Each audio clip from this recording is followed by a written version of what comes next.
안토니오 로페스 대 산타 안나입니다. 산타예요? 안토니오 로페스 대 산타 안나. 로페스 대 산타 안나가 성인데요. 멕시코 사람 같은데? 네. 산타 안나는 1833년부터 1855년까지 무려 11번이나 멕시코 대통령을 지낸 인물입니다. 오, 대통령이에요? 11번이요? 예, 대통령이 11번? 됐다, 밀려냈다, 다시 됐다. 맞아요. 몇 살 때부터 대통령을 한 거야? 예, 계속 30대부터 했나? 40대? 그때 되셨어요. 네. 맞습니다. 그는 1829년에 스페인의 재침략을 막아내면서 국민적인 영웅으로 떠올랐고 그때 조국의 구원자라는 칭호까지 얻었습니다. 영웅이었네요. 맞아요. 산타나는 잘생긴 걸로 유명했는데요. 자신의 외모를 이용해서 권력을 얻으려고 했어요. 미인계 같은 거네요. 네. 미남계네요, 미남계. 미남계. 외모가 잘났다는 게 난 이해가 안 가는데. 저는 외모가 인기 있었나 봐요. 네, 아마 그거보다는 카리스마 있었던 것 같아요. 맞습니다.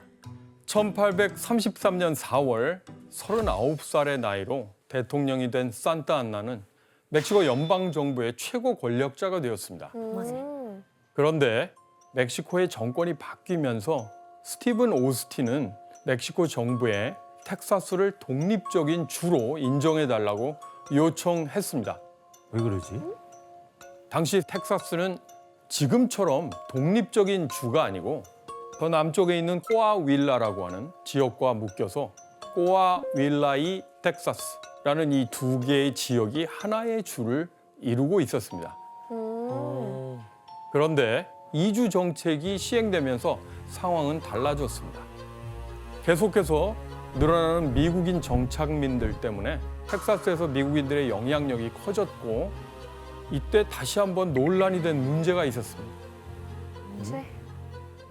미국인이 늘어나면서 생긴 문제입니다. 네, 바로 노예제였습니다. 맞아요.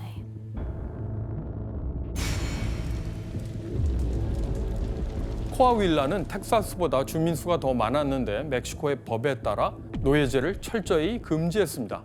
반면에 텍사스의 미국인 정착민들은 노예를 꼭 필요로 했기 때문에 서로 섞일 수 없었고 갈등이 심해졌던 것입니다.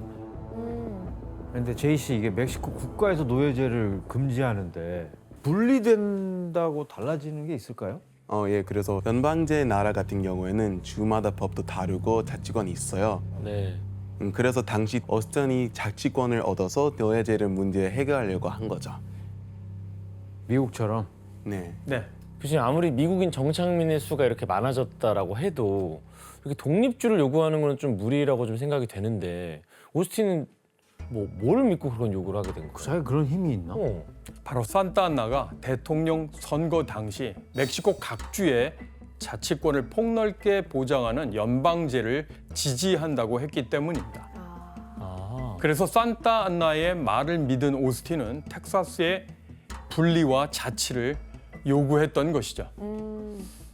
그렇다면 오스틴의 이런 요청에 멕시코 정부는 어떻게 반응했을까요? 그래 그럴 것 같은데. 안 돼, 돌아가.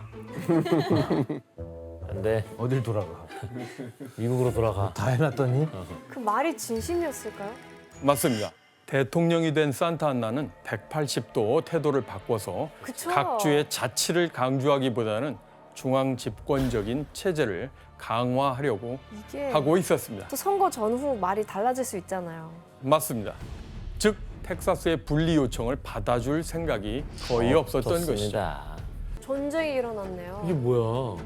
이로써 미국인 정착민들을 통해 텍사스 지역을 개발하려던 멕시코의 계획은 완전히 실패로 끝나게 되었습니다. 아니, 저런 계획을 했다는 것 자체가 너무 그 편지가 화근이 됐네요. 맞습니다. 이렇게 텍사스에서 독립을 향한 움직임이 거세지면서 결국 1835년 7월 텍사스의 미국인 정착민들은 독립을 요구하며 반란을 일으켰습니다. 근데 이거 언젠가 벌어질 일이었던 것 같아요. 맞습니다. 텍사스인의 관점에서는 바로 텍사스 독립전쟁이 시작되었던 것이죠.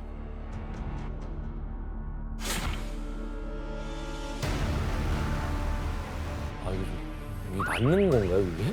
아니 근데 저거는 미국인 시선에서는 독립전쟁이니까 저렇게 하겠지만 멕시코 입장에서는 황당하겠죠. 저거 보면. 마음이 아프다.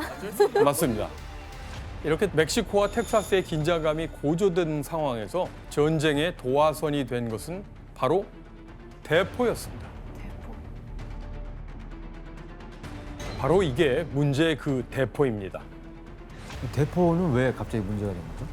앞서 미국인 정착민들은 원주민들의 공격을 막기 위해서 멕시코 정부에게 대포를 제공해달라고 요청한 적이 있었습니다. 그러자 멕시코 정부는 반환 요청이 있으면 언제든지 돌려줘야 한다는 조건으로 대포를 보내줬는데요. 그런데 미국인 정착민들이 반란을 일으키자 멕시코 정부는 이 대포를 회수하겠다고 멕시코 군을 보낸 것이었습니다. 그래서 에이, 저거를 그러니까요. 돌려주겠어요. 쏘지 전쟁인데. 않을까? 이에 정착민들은 마을을 지키라고 줬던 걸 왜 뺏어가냐며 거세게 반발했고 결국 메시지를 적은 깃발을 대포에 달아 멕시코군을 향해 배치했습니다. 커맨 테이크. 가져갈 테면 가져가 봐. 이거잖아요. 맞습니다. 정착민들은 멕시코 정부를 향해 도발을 한 것이죠. 아니 근데 이게 한 개 주가 나라를 상대로 이게 저항이 됩니까? 아무리 뭐 그래서 미국인 정착민들은 하나의 작전을 짰습니다. 과연 무엇이었을까요? 미국을 끌어들이겠죠. 원주민을 끌어들이나요? 바로 기습 공격을 취하는 것이었습니다. 아니. 좀 허망한데요. 예. 그리고 1835년 10월 2일 새벽 약 140명의 정착민들은 100여 명의 멕시코군을 기습 공격했습니다. 짧은 교전 끝에 멕시코군은 2명의 사상자를 내고 후퇴했고 반면 정착민들은 피해 없이 승리했습니다. 산안토니오는 멕시코의 주요 거점이었습니다.